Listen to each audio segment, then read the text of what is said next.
your mind is also expanding. For example, when you getting awakened or enlightened and let's say the transcendent, same time your mind is also witnessing the process of your transformation. So mind knows every awareness, every energy that you have developed or become aware of or mastered of. So mind also becomes um, clever, you can call it, or uh, sharper, or the smarter, finds a way to trap or continue is agenda as it always have.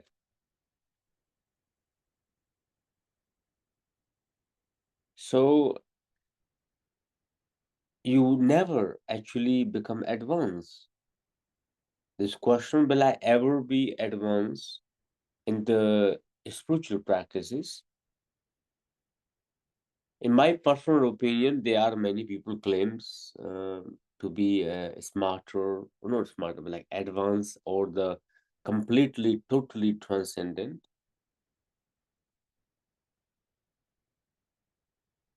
You can be transcendent, you can be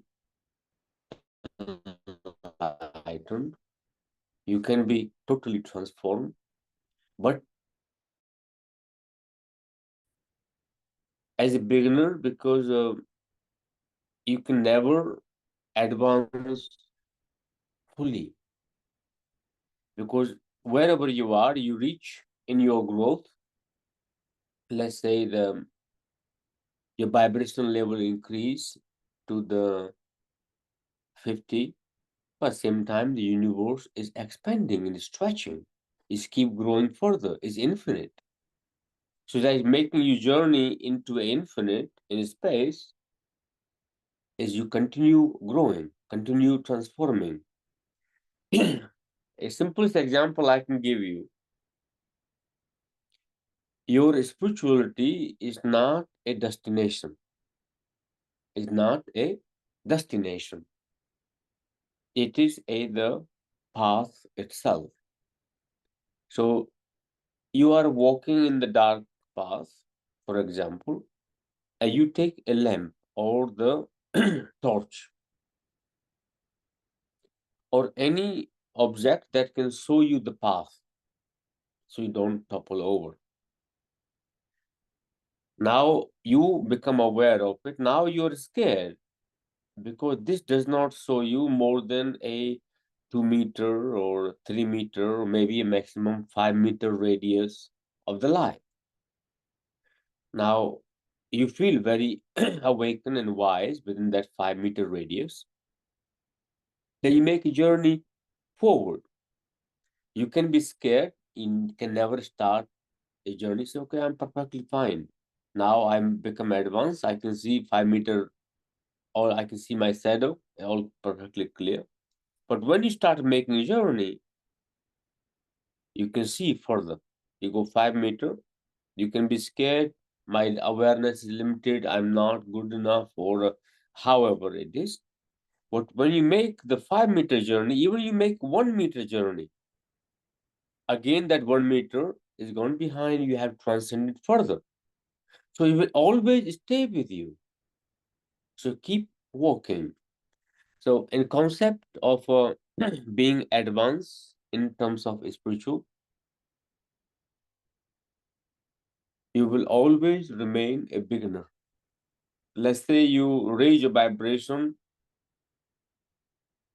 to a sixth dimension or maybe a 10th dimension, but dimensions are unlimited. It is infinite.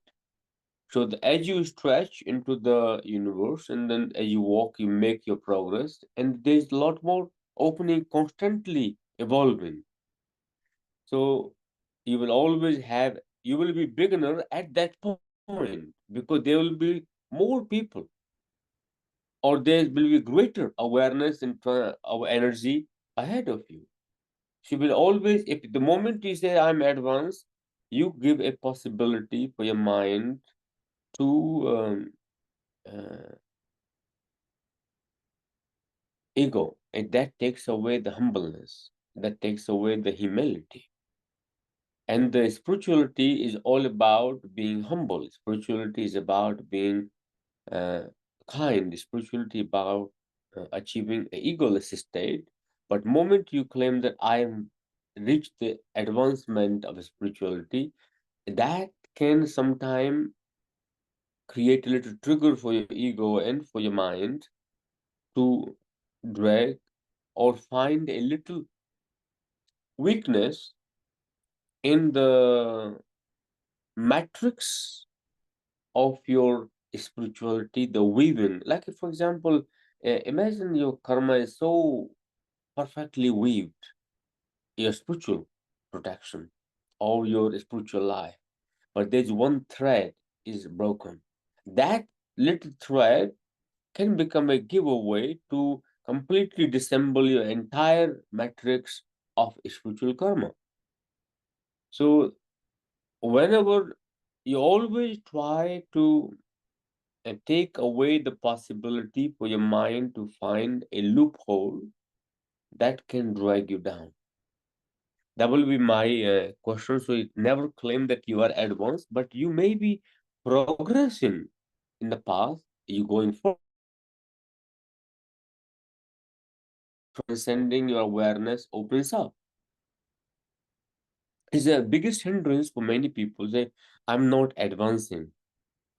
What is the definition of advance? You will always remain beginner because there will be some greater being ahead of you, or there's a path is greater ahead. There will be more people walking on the path of transcending spirituality.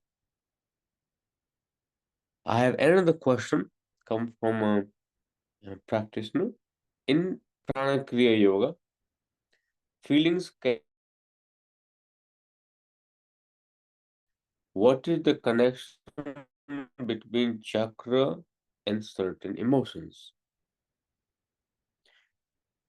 In what way what way does the practice of yoga have an influence on hormones, especially on cortisol, the stress related? Is there a connection between yoga and somatic experiencing, alternative therapy aimed at treating trauma and stress related disorder? There are many stories, rumors about Kundalini Yoga. What is Kundalini Yoga from your point of view? These are questions are very important. There are many people have similar questions and may benefit great degree from the question. Let me take from first Prana Kriya Yoga feeling. Prana Kriya Yoga feeling can be released during in Prana Kriya Yoga. It can feelings can be released during the practice. What is the connection between chakras and certain emotions? And funnily enough, today I'm in Bucharest, uh, giving. I was invited for a conference here, talking about my teachings.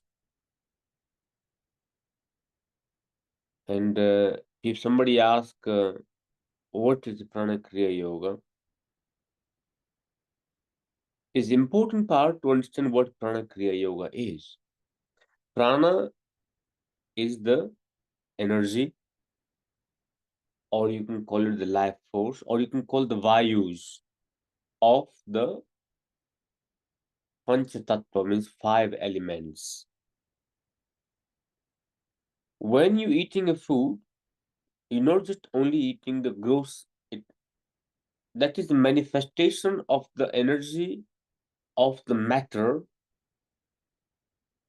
in the gross substance, which you can call it food. Lighter version of that food is the air, similarly the water, the heat, the touch, the air as you inhale, exhale, the sound also. They all stimulate, they create a vibration in your body. I give you one example. People say that hearing doesn't really affect your awareness. It does. Try listen to a music with ear cover, and you see your mid ear and your ear cone and the cones in the ear get affected, and they vibrate. You get dizzy. If not, you go in a vacuum pack environment where the pressure on your ears get built up. It affects your mood, it affects the stress level in the body, and it affects your nervous system. Similarly, what prana is a food for the chakras. What are the chakras? You can say the powerhouse that controls a certain element or a individual element within your body. So prana, kriya, yoga. Prana is energy, kriya is the movement, and yoga is creating the harmony, the unity, or realizing the missing element from your unity. It's simple. You say yoga is unity, but I can say the yoga is not a unity, but a point or a system through which you get to realize what is missing from your wholesomeness. So, realization of your self. When you're practicing the Prana Kriya Yoga, your body from throat to your base chakra controls and governs every emotion, stress, happiness, joy, desire, lust, insecurity, security, jealousy, hatred, whatever gratitude, compassion, kindness is all from throat down to base. Because this is just only your third eye, you can call it, or your ego. Your ego is basically your individual identity, which get affected by your emotions of warmth or the heart chakra emotions, your feelings can get affected by your security, insecurity can get affected by your confidence, and can get affected by your jealousy, the anger, animosity can get affected by the no space for you. So these are a five chakras affecting your emotions or creating the emotions. When you practice Prana Kriya Yoga, means the emotions get affected. The emotions are related to the elements. Let's say throat chakra is a space element, and heart chakra, your air element, your solar plexus is a fire element, your second chakra is your water element, base chakra is your earth element. Earth means gravity, grounding. Second chakra means creativity, reproductivity. Solar plexus means your confidence, the fire, the anger relation. The heart is your gratitude, kindness, compassion, and the forgiveness. And the throat chakra is your space, which is communication, and it gets very easily reactive when you feel suppressed. Either you are not able to vocalize your emotions or doesn't have space for you to vocalize emotions. And I can guarantee you 99.99% everybody have their throat chakra issues. That is a very good gift of our parents because you get traumatized in the from the your parents want to talk to you so eagerly when you are a baby. They want to talk to you, they want to hear. Even they fight who the child speak to first. And the once you start speaking, and when you come to the question why, they just tells you to shut up because you're asking too many questions. Now child is confused energetically. So this are these the same people who were so desperate to talk to me? They were so desperate, would like to speak with me, could not wait to hear my voice, and even reacting to my even not even making any sense that word.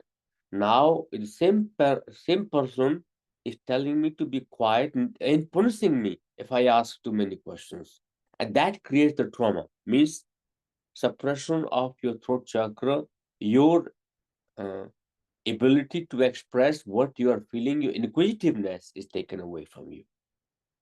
And that is the first trauma any child actually witness. And that goes on in the life, and you get to learn to compromise, you get to learn to listen to it, and it goes on. Let's say the emotions,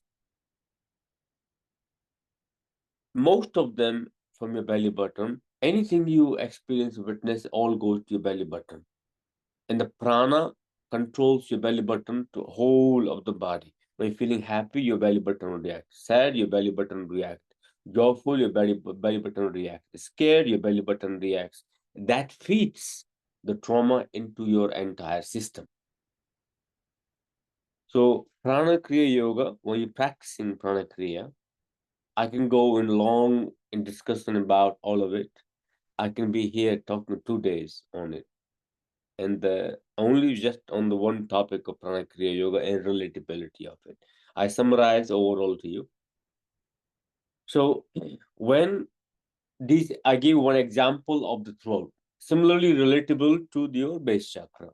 Whenever you're insecure, your base chakra get active and then holds the emotions, and you feel the second chakra, your creativity, the sexuality, the suppression, the reproductivity, and one's own relationship to the self. It's called Swa Adhistan, means seat of your own self. And the Manipur, Mani is your jewel, like the signing capacity, which is your confidence, which is your self-esteem, which is your power inside you. And the emotions, the heart chakra, anahata, is the heart chakra emotions, which is the you get reactive whenever you have heartbreak feelings, that your emotions are entangled, and that emotionally entangled person hurts you. You feel tightness in the chest area, sense of grief, loss. All those emotions affect your heart chakra. So when you're practicing Prana Kriya Yoga, remember most kriyas we work, we try to descend the energy or try to stimulate the chakra to have proportional balance of the energy of the each chakra, proportional balance of the energy of the each element and the each chakra of the each vayu. If there's discoordination, let's say that your heart's supposed to vibrate at the 800 gigahertz, but vibrating now 700 gigahertz. Your solar plexus is supposed to vibrate at 6 gigahertz, but is vibrating at 7 gigahertz. So there's a disharmony on the vibration of the energy. So when you practice Prana Kriya Yoga, what it does is aligns that those gigahertz were just only for an example, not exact, because they are bit different. But when you're practicing Prana Kriya Yoga, that your vibrational energy of each chakra start aligning with the prana vayu, which is the subtle form of the gross matter.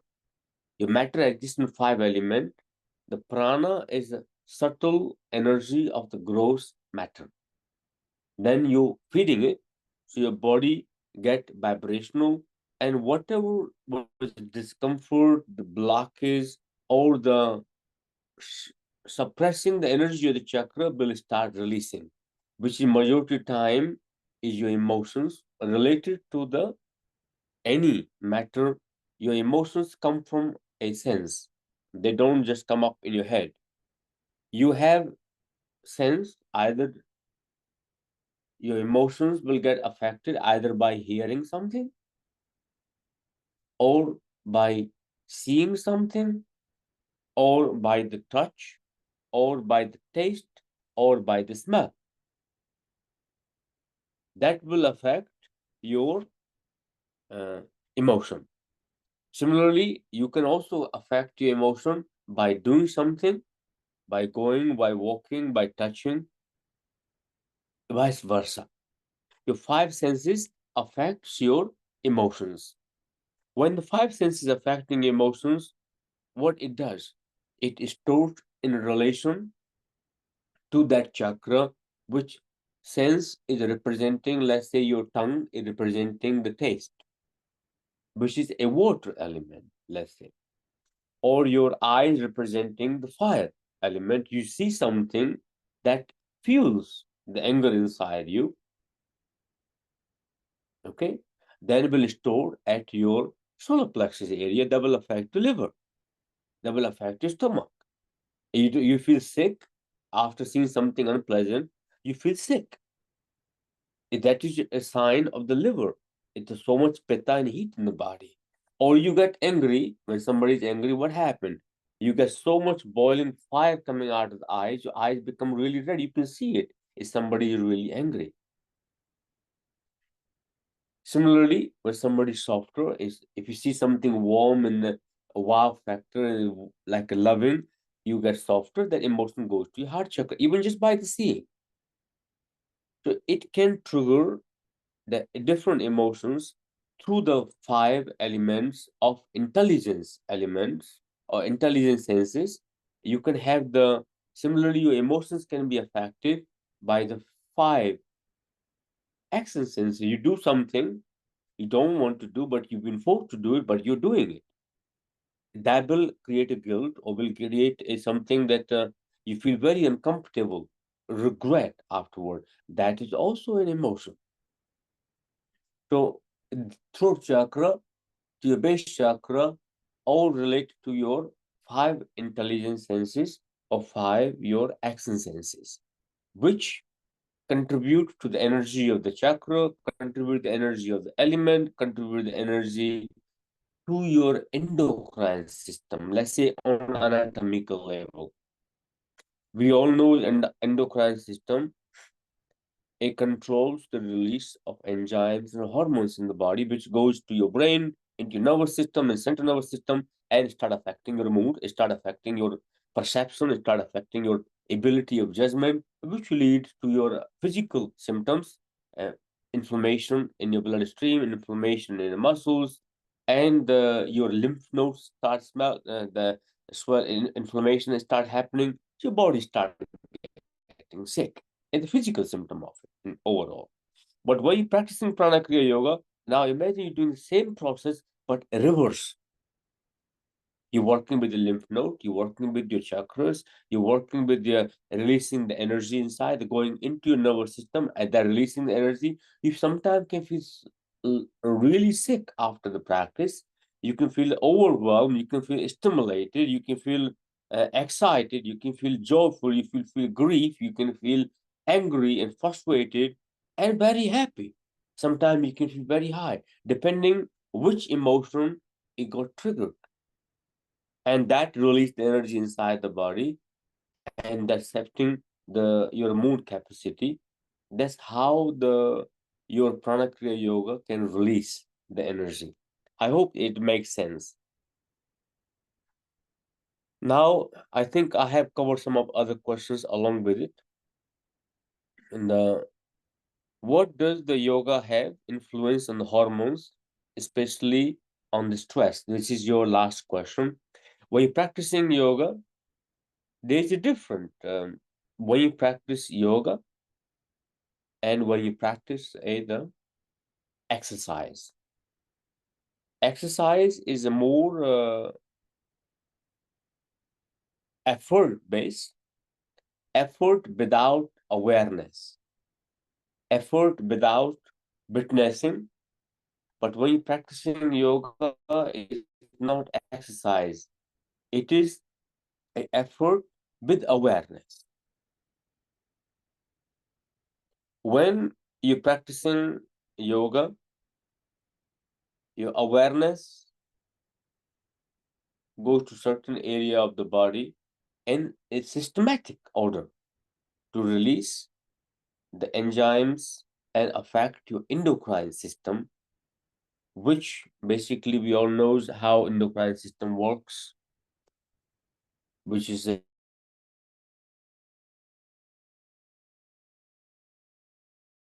and which is responsible for your stress and your behavior patterns. And yoga is not just only working at the base chakra or the second chakra. You're working to the entire endocrine system in a systematic.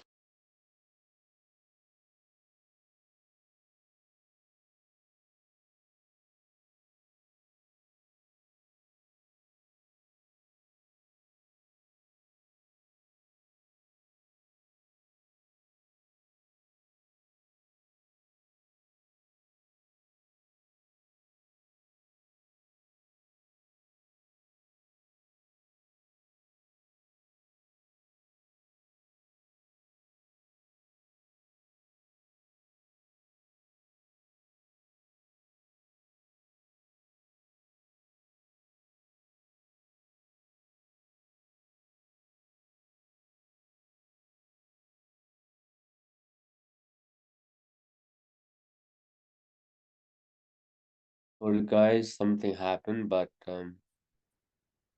it's internet. So when your endocrine system working with the body,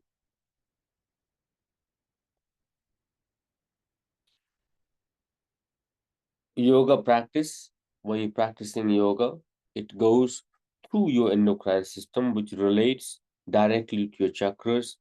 And you are not just doing the movement. These movements are done in a certain order. When you're practicing, I think I have experimented, also have done many practices, same practice, but in done in different sequence can make you feel bloated, uneasy, and sick.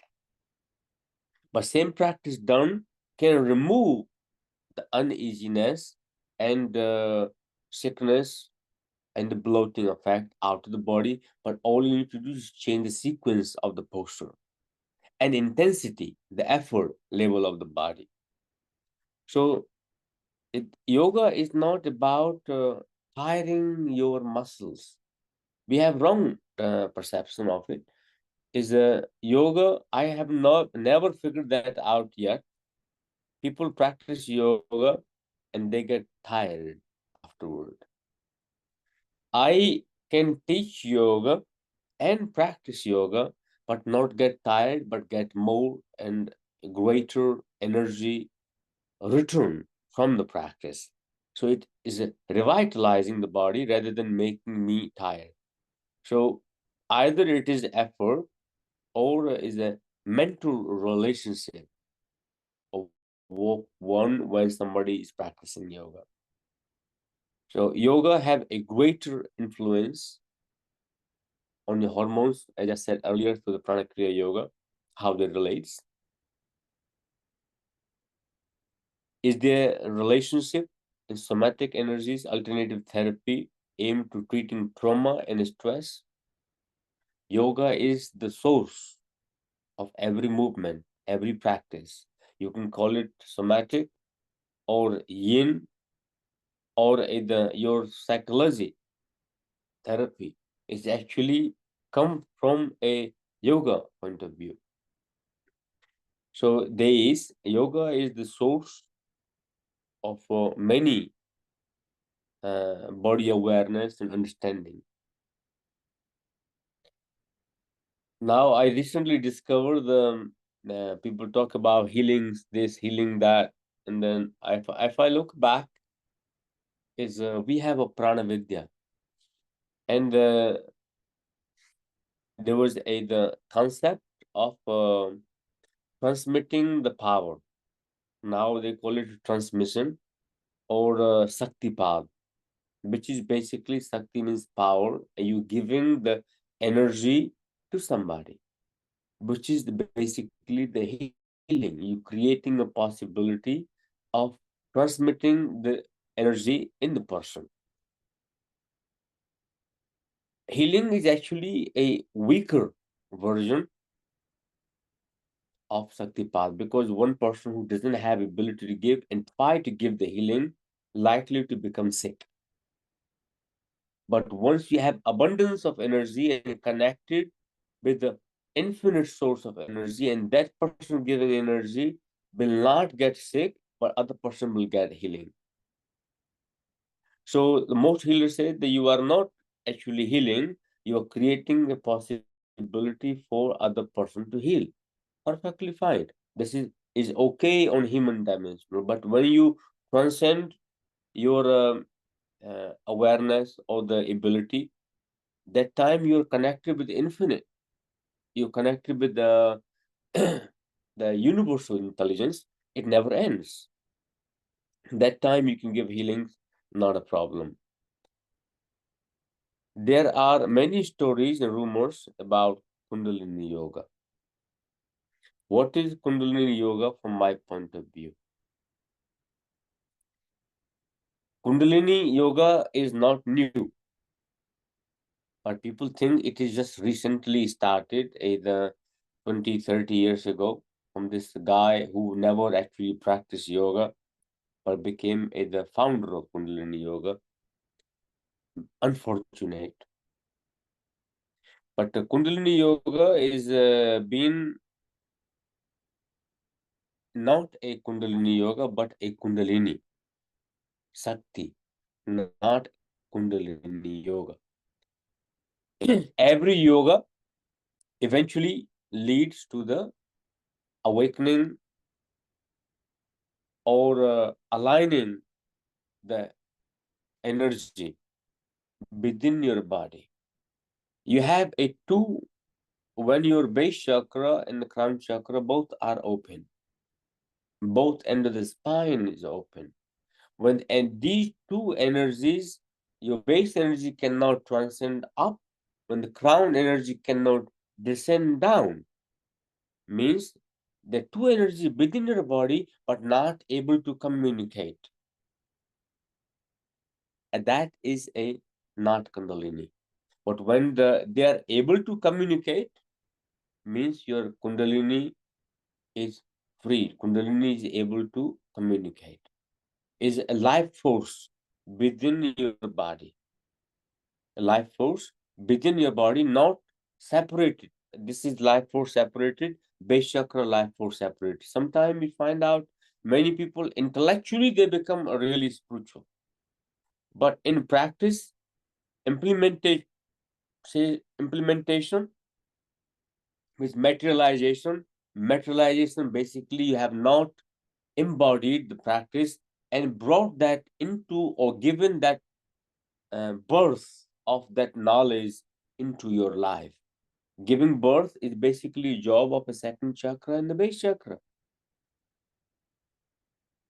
So there is a Kundalini is a life force within your body where your base chakra and crown chakra energy can transmit their vibration to each other. That is my opinion of Kundalini Yoga, where your spine is fully awake. When your spine is fully awake, your body is fully awake, your mind is fully awake, your consciousness is awakened. Not just only the practice, but awakening of the consciousness, which means every yoga does that. Every yoga helps to stimulate the universal intelligence within your body and gives possibility for those two energies to align and connect. I hope that makes sense, and that is enough for today. Namaste. Thank you. Hari Om.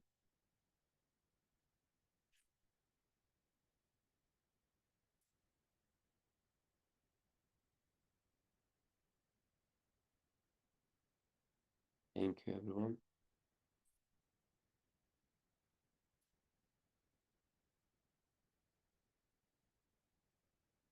Thank you, Yogi. Thank you. How you find Bucharest? Bucharest is Bucharest. You Bucharest. know the Bucharest. Bucharest. Did you learn how to say Bucharest?